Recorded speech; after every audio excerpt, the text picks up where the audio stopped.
He's been working and living remotely for the past 5 years, and yeah, chose JV. This is the surf, correct? Correct. So yeah, I'm going to say too much more. He's going to be explaining a bit about what he's doing in general and cool. Thank you, Stephanie. Thank you everyone for being here today. So just a very brief introduction, but Stephanie already went kind of through it all. So I'm from Italy, Rome, but for 4 or 5 years I've been traveling around because I feel like I was studying remotely and then I work remotely, so I enjoy being a nomad and exploring different countries and communities. And yeah, of course I chose Germany for the surf, one of the best places to be.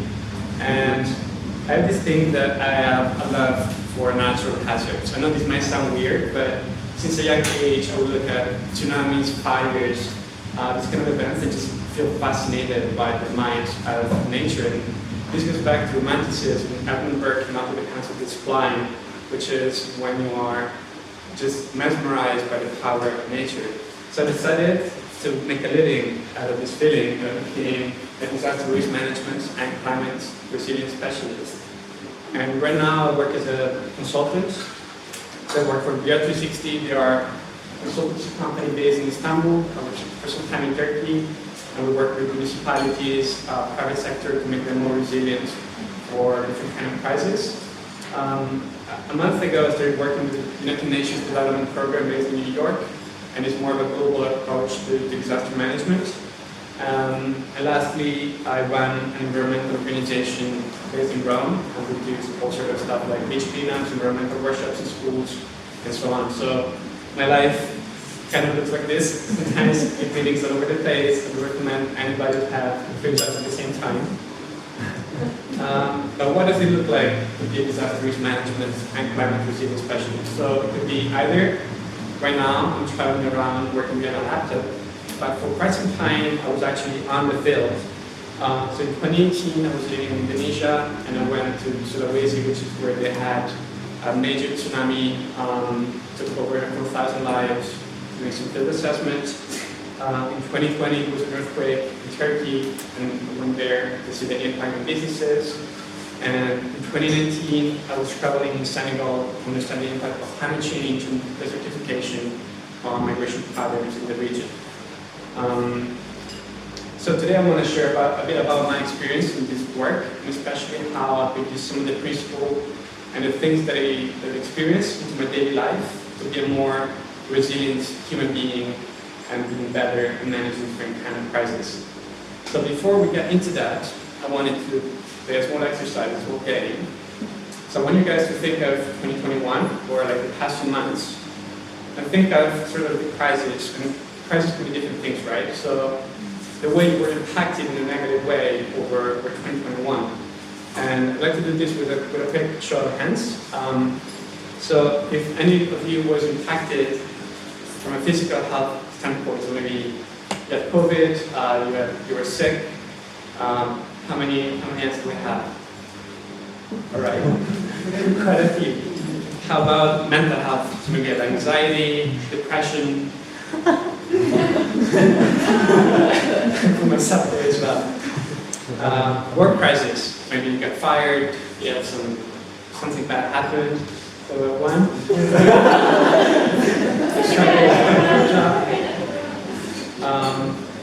With a family, some problem with a loved one. All right, okay, as well. And lastly, with a partner. No? Oh, good to know. So, as you see with all the hands coming to the sky, crises happen all the time. And any given year, we find ourselves facing crises, being as little as falling down the stairs or having a small car accident, or major crises like losing a loved one, getting fired, anything like that. So I would argue that crisis management is something that we should all know about, because every human being has to face a crisis. And to this end, I think it's important to understand what is a crisis, right? As a UN consultant, I went to the website and found the UN definition and say A crisis is an event or series of events that represent a critical threat to the health, safety, security, well-being of a community, or blah, blah. I personally don't like this definition, because when I look at this, the key word that stands to my eye is critical threat. And threat is something negative, something that jeopardizes the stability of the system, could impact in a negative way. So I think this definition doesn't empower me to do anything, it's only to endure whatever negative event is going to come my way. So I did something, and I went to look for the etymology of the word crisis. Did anybody study ancient Greek? So this word comes from Greek, and it comes from krino, which means to decide. And then it evolved into crisis in Latin, that means choice or decision. And I think this puts an entirely different light of what a crisis is, because it's proactive, it empowers you to do something about whatever happens along your way. And interestingly, when you look at the Oxford Dictionary definition, they define crisis A as more like a UN definition, and B, time when an important or difficult decision must be made. And I think this was life-changing for me, because I see crisis not as something, okay, there's an earthquake, people are gonna die, shit, like we've got to do something about it. But the earthquake becomes an opportunity for that community to evolve, to change, and to become something else that in normal times it wouldn't be possible for them to be. And there's a key concept that I wanted to convey today, which is crisis equals change, and that change brings a choice. In normal times, it's very hard to change things, right? It's like you're pushing a boulder up a hill. Change might happen, but it's so slow and it doesn't happen naturally. If there's a crisis like COVID, the boulder is rolling down the hill as fast as it can, and there's nothing you can do to stop it. It's inevitable. And there's another feature that I like about crisis, which is crisis that destroy the status quo. Like, it's so hard to see change in the community, but when there's a crisis, you see people in power going down, people who are usually weak and down becoming empowered. Most people, they have amazing ideas, they change career, they invent things right after a major event, a crisis, struck their life, and then they decide to take action over that event to bring things, to steer the wheel towards a positive course of things. And there's one example that I want to show you from my personal experience. So as I told you, I was traveling in Senegal, and at that time I was writing my master's thesis. And I wanted to understand how climate change was driving different communities to migrate, basically, to different regions. So I'm traveling in the desert in Senegal, and I find all these villages with people literally fleeing and going to Dakar, first the capital, and then from there try to get to Europe. And they call this the rural exodus. And it was terrible because the rainfall patterns have been changing over the past 50 years to the point that they're struggling to get agriculture, which is their main livelihood. And I was traveling in this desert until I get to a village, the village of Dem. And I noticed that as opposed to the other places where everybody was fleeing, Dem became a hub for people to get to. And I'm like, what is different with this place? And I tried to look at the climate, and then exactly the same climate as every other village. So there was something else. And then I was talking to the chief of this village, a person who was 105 years old. I talked to him. And he was born in this place.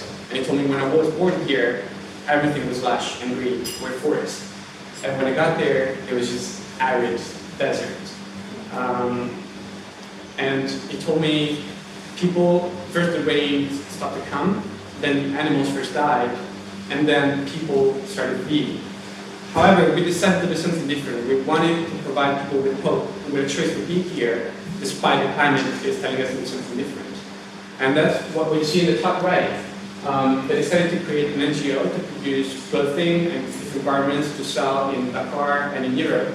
And they provided jobs for more than 200 people by using the local resources to make this kind of product. And they also used agroecology to make a garden despite the irregular rainfall patterns. And today Dem became a best practice for all of Senegal and West Africa because this crisis became a decision for them to just have a renowned sense of community and had a huge spirituality. And people who maybe were unemployed just found hope in the project. So today's talk is still about how can you apply these principles to your daily life. So before we finish, I would like to share with you a couple of tools that in theory are technical disaster management tools, but I do use myself in my daily life, so I hope that you might find some value in them. The first one is called the impact assessment. So that's what I did in Indonesia when it was the tsunami, right? You go there and you assess how many people died, what was the impact on the buildings, the critical infrastructures. And this thing, of course, you can do it for a city, a community, a business, but you can do it for a person, and that's what I do for myself. There are 3 steps that I follow. The first one is to define what is the normal and what is a crisis for me, because sometimes it's hard to understand whether you're in a crisis or not, right? Because maybe it's not like a car accident or like it's sudden and it's a huge impact right away, but it can be more subtle, like if you feel depressed, for example, it might be over time that you slowly move into that we all know depression and start to say, okay, now I'm depressed. So I think it's important to understand one's indicators to realize when one is in normal time or in crisis time. Very basic example, hours of sleep, weight loss, how many times we exercise in any given week. And I know for myself that if I stopped working out, I stopped, maybe I don't sleep so well, okay, Joe, maybe you're in a crisis and there's something got to do about it. So the second step is to assess the impact of the crisis and I develop these indicators for myself: physical health, mental health, spiritual health, professional, like work life, family, friends, and partner. And this can be as simple as you put a 0 if you're not impacted, and a 1 if you're impacted. And sometimes when there's a crisis, we tend to think that everything is bad. Like COVID, oh shit, my life, I cannot travel, I cannot do nothing. But then you see, like, okay, physical health, I'm fine. Mental health, maybe I'm impacted because I have anxiety, I cannot go out. But then everything else will be fine. And what I find fascinating about this kind of tool is not only do you understand where you got into your being to tackle the crisis that's impacting you, but also which spheres can you use to pull you out of the crisis. So for example, if I feel very well from a family standpoint or professional standpoint, and I have bad mental health, I know which resource I need to get to for overcoming the crisis. And once you do this, you're able to decide, and the famous choice I was talking about, and understand, A, if you're capable of working in a crisis by yourself, or you need someone to work with you. B, your response mechanism, so what are the things that you can implement for overcoming the crisis, and the priority, so you can channel the efforts in the targeted direction. And so this was the first one, and it requires life after something happens. And there's something you can do also before it happens, and as human beings, we're not very good at this, because we only learn after shit hits the fan, basically. Like COVID showed, Southeast Asia, they had crisis pandemics before, they were ready for it. The Western world, we knew it was going to happen, might as well wait for it to happen, and then it was too late. How can you predict risks? I use this model, I call it the nested model of risk assessment. And I start off with myself, my individual being, and I look at genetics, if there's any risk of my physical health. The stuff I do is hobbies, I go surfing, okay, that is a risk for myself, and the kind of things around my persona. And then I go a bit broadly and look at the kind of space that I have in my home, in office, are there any hazard in the space?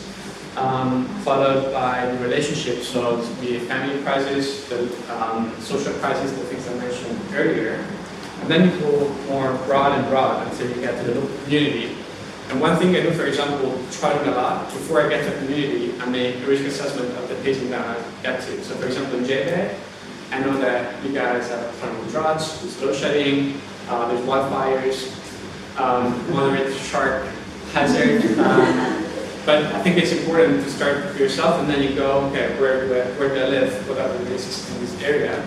And then, of course, you can get to the societal level. So that goes for politics in the country, the economy of the country, to finish off with the global. And the global is something that used to be very far from ourselves, and now we gotta think of pandemics, we gotta think of climate change, a war. So we get to a level where on each of these scales you can be impacted by a crisis. So now, thinking of these 8 different dimensions, I would like you to think of 2022, this year is going to come, and think for yourself of one risk that you see could impact you in some way this year. So that could be COVID again, could be maybe a loved one has health issues, maybe your relationship is not so great. So I want you to keep that specific event that you set for yourself for this year in mind. And I want you to think how likely is this event to happen. So 1 rare, 5 virtually certain. And you keep this number in mind, right? Now, thinking of the same event, if the event was to happen, what would be the consequences? Would it be nothing, no big deal, or would it be actually catastrophic? Now, you take these 2 numbers, and you multiply the 2 numbers, and you can put them in this matrix. I don't know if you see lots of colors, but so for example, if you pick a 4 likelihood and another 4 consequence, you end up here in this cell. This is a tool that we have in disaster management. We use it to understand whether risk is acceptable or not.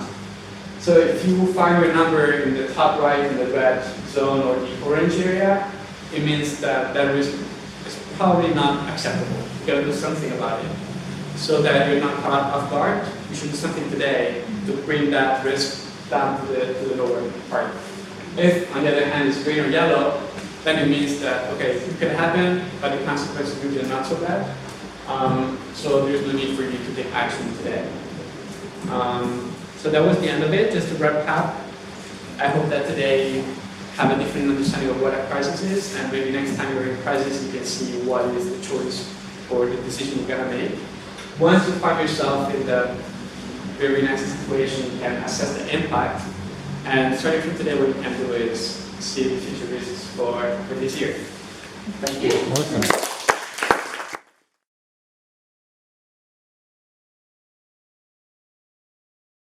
Yeah, exactly. That's a good question. And you know, there's a big paradox in crisis because it's not the kind of choice that you make in the few hours following the crisis. They are the most important decisions that you can take. And at the same time, that is the time where it's the most hard to make those decisions, exactly for what you mentioned. Yeah. So that's why crisis management is not easy. But of course, what I say is why it was important to keep calm and stay focused, because it's very easy to let yourself just be dragged in the chaos and the mess that's going on at that time. But the people who are able to just be focused and understand what's going on are the people that are going to thrive regardless of what's going on. So it's not easy, but that's the key, I guess.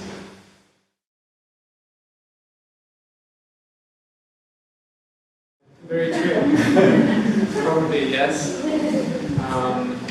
But I guess it's like you need to kick off that kind of change, right? So I guess if you look at things from this perspective, then the crisis is just something that, as you see, especially on a global kind of scale with COVID, it's just the crisis that triggers all of the change. If you were to look the other way, it wouldn't be as easy. And oftentimes, this change is not something that comes out of the blue. It's oftentimes something that is there already, happening very slowly. And then whatever the direction, the positive or negative, the crisis is just going to accelerate that kind of change in either direction. So that's why you see, for example, again with COVID in Europe, we're working towards climate investments, digitalization, very slowly, right? And then in 1 year, everybody's working remotely. We see massive European investments to fight climate change and those kind of things, but only because they were really present before the crisis hit. So I guess it's important in normal times to start working in the direction you want to go, so that once the crisis happens, then you go super fast in that direction.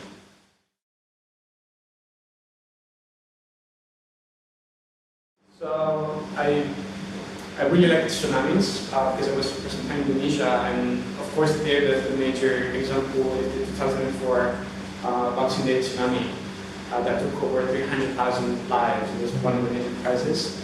And in that case, you can see how maybe for the first time in modern history was really a global kind of effort, because even South Africa was impacted, like the wave hit the following day, right? And in that situation, traveling in the tsunami impacted areas, you could see how so many of those communities, they could thrive. Because after the tsunami, they came together from all over Indonesia, from Thailand, India, and it was very inspiring to see how, despite the amount of grief and loss, just how people are able to thrive again. So yeah, I would think that would.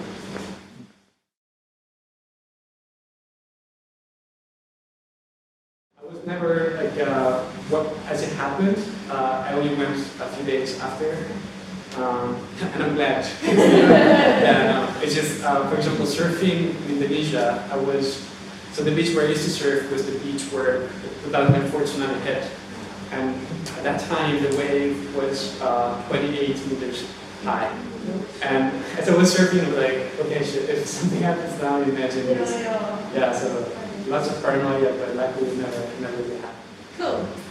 Jen, thanks so much for joining us. And everybody who came, like, really appreciate the support. And yeah.